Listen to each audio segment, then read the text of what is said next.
गुरु जी के श्री चरणों पे नमन जी। गुरु जी, मैं दिल्ली से आया हूँ और मुझे आए हुए 1 महीना हो गया वृंदावन में। गुरु जी, कारण ये रहा कि मेरी जो धर्मपत्नी है मेरे साथ में है। ये छोटी छोटी गुरु जी हर परिवार में छोटी छोटी बातें होती हैं और अपने घर बता देती है। और हमारी जो सासू माँ है गुरु जी, वो उस बात का बतंगड़ बना के पेश करती है। और जब बात होती है मैं इससे कहता हूँ कि कम बात कर, लेकिन मेरे पीठ पीछे ये बात कर लेती है। और जैसी ही बात होती है गुरुजी, बात का बतंगड़ बन जाता है। और गुरुजी, बात का बतंगड़ ऐसा बना कि एक दिन मेरे ससुराल पक्ष से पूरे के पूरे गुंडे लोग आए और गुरुजी मेरे घर में टीवी तोड़ गए, मुझे पीट गए। और गुरुजी मेरे सिस्टर के बारे में अनाप शनाप बक्के गए, मेरी फैमिलीज के बारे में अनाप शनाप बक्के गए। गुरुजी, मेरे पापा आर्मी से रिटायर्ड हैं, समाज में उनकी बहुत प्रतिष्ठा है, बहुत नाम है। गुरुजी, मेरी सारी इज्जत, मेरे पिताजी की इज्जत गुरुजी पानी में मिल गई। मैंने दिल्ली छोड़ दी और मैं कभी गुरुजी दिल्ली में अपनी शक्ल नहीं दिखा सकता। मैं पेशे से योग शिक्षक हूँ। मैंने दिल्ली में केंद्रीय विद्यालय में योग कराता हूँ। गुरुजी, मेरा सब बर्बाद हो चुका है, लेकिन मेरी धर्मपत्नी मेरे साथ है, इस बात का मुझे गर्व है। लेकिन गुरुजी, मुझे ऐसा लगता है कि अभी तो ये बात नहीं कर रही है, लेकिन जैसे ही एक दिन इसकी अपनी मम्मी से अभी भी बात होगी, वैसे ही कहीं ना कहीं ये झूठा मुकदमा, गुरुजी बहुत कोशिश करी इनके घर वालों ने इसको कन्वेंस करने की, झूठा केस कर दे। बात कराओ। राधे राधे गुरुजी। क्या नाम है आपका? नेहा। तो आप अपने पति को क्यों पिटवाना चाहती हो? मैंने नहीं पिटवाया इनको। फिर आपके ससुराल मायके वाले तो आके पीट गए इनको। कौन थे वे जो पीटने आए थे? कौन थे वो? क्या लगते थे आपके रिश्ते में? बताओ बताओ, उनको ही बताने दो। कौन थे वो? चाचा और पापा थे, आए तो बात करने के लिए थे। हाँ, फिर बताओ बताओ। गुरुजी, बात हुई, इसके चाचा ने मुझे फ़ोन किया और कह रहा नेहा से बात कराओ, आपने उसे मारा पीटा है। आप इनसे बात कराओ। बेटा देखो, पिता कब तक काम आएगा और चाचा कब तक काम आएंगे। तुम जरा जाके ससुराल अपने मायके में रहने लग जाओगी ना, तो 4 दिन बाद 10 दिन बाद तुम्हारी भौजाई, तुम्हारा भाई ताने मारने लग जाएगा। जी। बाप जब तक जिंदा है तब ठीक है, पर एक दिन मरना तो सबको ही पड़ता है। जी। फिर कौन सी भौजाई रह पाई अपने, कौन सी ननंद रह पाई आज तक अपनी भौजाई के पास कि तुम रह लोगी? तुम्हारा भाई है? जी गुरुजी। तो भौजाई के साथ सदा गुजार लोगी जीवन? ताने मारेगी तुम्हारी भौजाई, आ गई अपने पति की तो हो ना सकी तो मेरी हो जाएगी, ऐसा ना बोले तो कह देना। बेटा, नारी का पति ही सब कुछ है ना। तुम्हारे पिता ने तुम्हारा दान कर दिया, कन्यादान, अब तुम्हारा पति ही सब कुछ है। और पति को अपने मायके वालों से पिटवाओगी, यदि ऐसा कुछ हुआ तो बहुत गलत जाएगा मैसेज। आप पति पत्नी दोनों खुश रहो, है ना। और आपको ना अपनी माँ, आज पता है जितने तलाक होते हैं, आप मानती हो इस बात को कि 95% तलाक लड़की की माँ की गलती से होते हैं। पता नहीं लड़की की माँ, लड़कियों से मोह भंग ही नहीं होता। जब इतनी बात करनी थी तुम्हारी माँ को तुमसे, तो फिर ब्याह ही क्यों किया? घर पे ही रखती अपने बात, दिन रात करती तुम बात, क्या दिक्कत थी? क्यों ब्याह किया फिर? रुको बेटा रुको, तुम लियो। इसका मतलब ये हुआ, आप मानती हो उस बात को कि बहुत सारी माताओं की गलती से, माँ की गलती से बेटियों का तलाक हो जाता है? जी। आप मानती हो? हाँ। उसमें से एक आप भी हो। आपकी जो माँ है ना, माँ कैसी होनी चाहिए? अरे माँ ऐसी होनी चाहिए कि पति पत्नी में लड़ाई हो तो माँ कहे कि बेटा ये तो सबके घर होती है, इस धरती पे ऐसा कौन पति पत्नी है जिसमें कभी लड़ाई झगड़ा ना हुआ हो? जी। सबके होता है। इसका मतलब ये थोड़ी कि माँ तुमको बोला आजा बेटा मैं देखती हूँ दामाद को मैं पिटवाऊंगी। अरे माता सती अपने पिता के घर चली गई थी, दक्ष प्रजापति के घर, और वहां पर देखा कि मेरे पति का अपमान हो रहा है, तो माता सती सहन ना कर पाई। एक अच्छी स्त्री वो होती है जो कभी अपने पति का अपमान ना करती ना कराती। वो कैसी पत्नी जो अपने पति को अपने पिता और अपने चाचा से पिटवाए? तुम्हारे पिता बिल्कुल धर्म का ज्ञान नहीं रखते क्या? अनपढ़ है क्या? अरे दामाद का पांव पूजा है, जिसका मंडप के नीचे पांव पूजा है, उसे मारने का सोच भी कैसे सकते हैं? थोड़ा रिश्तों में मर्यादा भी तो रखनी चाहिए ना बेटा।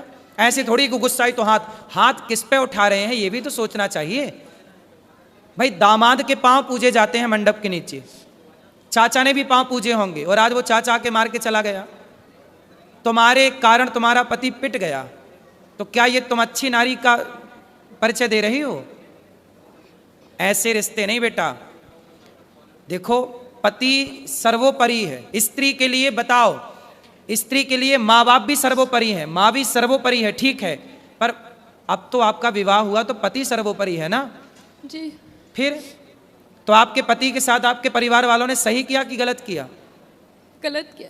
फिर आपने बोला नहीं उनको? आपने बोला नहीं अपने पिताजी अपने चाचा जी को कि तुम्हें शर्म नहीं आई? कितने साल हो गए शादी की बात कराओ? 3 साल होंगे अभी 14 नवंबर को। 3 साल में ही पति को कुटवा दिया। गलत किया ना बेटा तुमने। ऐसे समझा दो अपने पिता को और अपने चाचा को, बोले ये जो तुम्हारी ताकत हमारे पति को मारने के लिए लग रही है ना, ये दीन दुखी की सेवा में लगाओ, कुछ दीन दुखी को भोजन पानी कराओ। ताकत है। रावण जैसों की लंका जल गई बेटा। ताकत घमंड तो रावण का नहीं चला।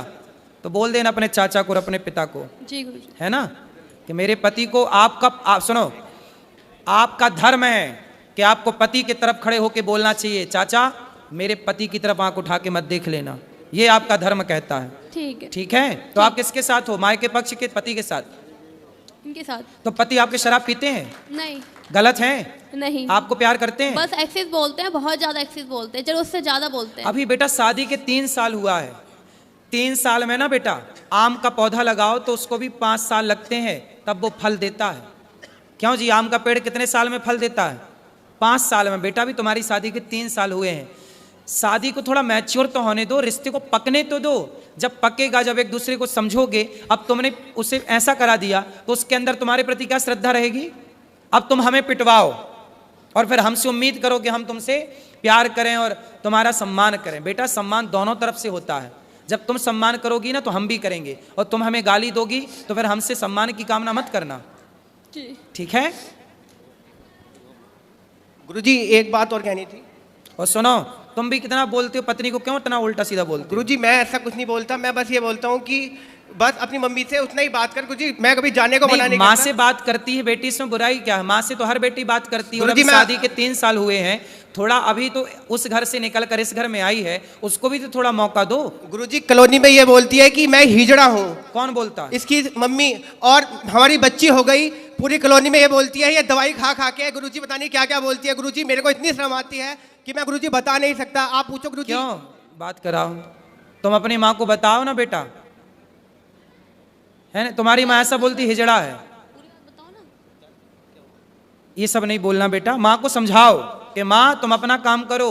गुरुजी मैं आपसे एक बात पूछना चाहती हूँ कि क्या कोई माँ बाप ये चाहेंगे मेरी लड़की का घर टूट जाए? कोई बेटा माँ बाप? गुरुजी क्या गुरु दीक्षा लेना ही जरूरी होती है? ऐसे निरंतर जप करते रहें, श्री जी के आश्रित होकर जीवन निर्वाह करें तो श्री जी नहीं मिलेंगे? भाई जो लड़का पसंद आए तो पसंद आ गया, अब विवाह मत करो, रहने लग जाओ उसके संग, तो चलेगा काम नहीं नहीं, कि करना पड़ेगा? मेरा रिश्ता हो गया है, अरे माता पिता आपकी की आज्ञा हम से तो हुआ है। उदाहरण दे रहे हैं। हाँ जी। अब आपका रिश्ता हो गया, विवाह ना करो और संग रहो, अच्छा रहेगा? समाज अच्छा कहेगा? नहीं। विवाह करना जरूरी है, जी जी। है ना? ऐसे ही है बेटा, जैसे विवाह करना जरूरी है ऐसे गुरु बनाना जरूरी है। ठीक है? ठीक है गुरु। बिना विवाह के आप उस पुरुष के संग रिश्ते में नहीं रह सकते। ठीक है? उसी तरह बिना गुरु के भक्त और भगवान का रिश्ता हो ही नहीं सकता। राम गुरु बनाए, कृष्ण गुरु बनाए, गुरु बिन भव निधि तरह न कोई। बिना गुरु के ना, मैंने भी अपने जीवन में मैंने भी गुरु बनाए, जब तक मैंने गुरु नहीं बनाए तब तक मेरा जीवन अलग था। गुरु बनाने के बाद ही मेरा सही मार्गदर्शन गुरु जी ने किया और आज आप सबकी सेवा कर पा रहा हूँ। तो बिना गुरु के बेटा गति किसी की नहीं हुई, तो आपकी कैसे होगी? जी जी। गुरु जी मेरा रिश्ता हो गया है वैसे तो, पर मेरे जो हस्बैंड है वो भी भक्ति मार्ग में नहीं है, तो मैं उन्हें भगवत आश्रित कैसे करूं? तो वो हस्बैंड है आपके कि पति? पति देव है। पति देव हैं। तो विवाह हो गया आपका? अभी रोका हुआ है। तो कब होना है? अभी अगले साल। अगले साल। जी तो अभी ना आप हस्बैंड कहो ना पति कहो, जी अभी वो कुछ भी नहीं है आपके, जी जी पर रिश्ता होगा तब वो आपके हो जाएंगे।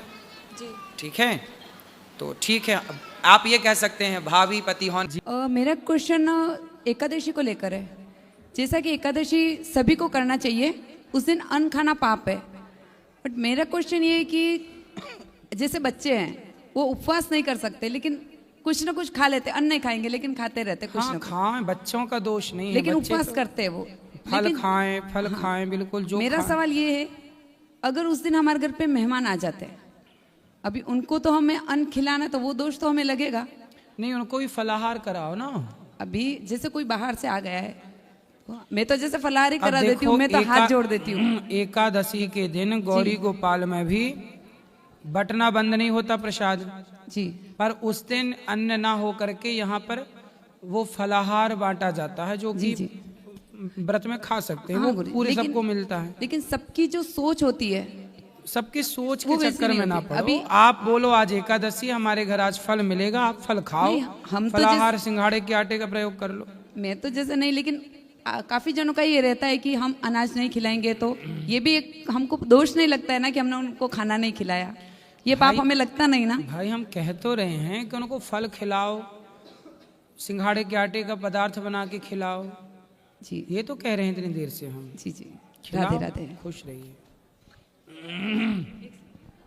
गुरु जी, कल हम लोग ऊपर जो वृद्धाश्रम में वहाँ गए थे, तो उन माताओं ने हमसे बोला था कि हम आप लोग प्रयागराज जाके आए। हमने कहा हम जाके आए, तो उन्होंने बोला था आप जल लाए हो क्या?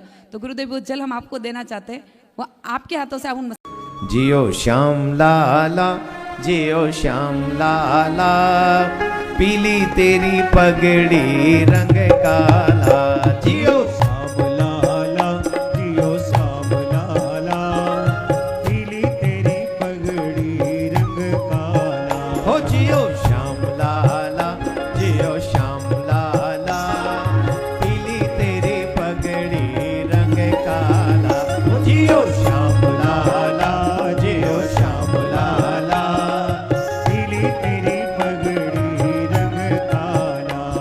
ओ मथुरा से आए नंद लाला, आदि मथुरा से आए नंद लाला, ओ मथुरा से आए नंद लाला, मथुरा से आए नंद लाला।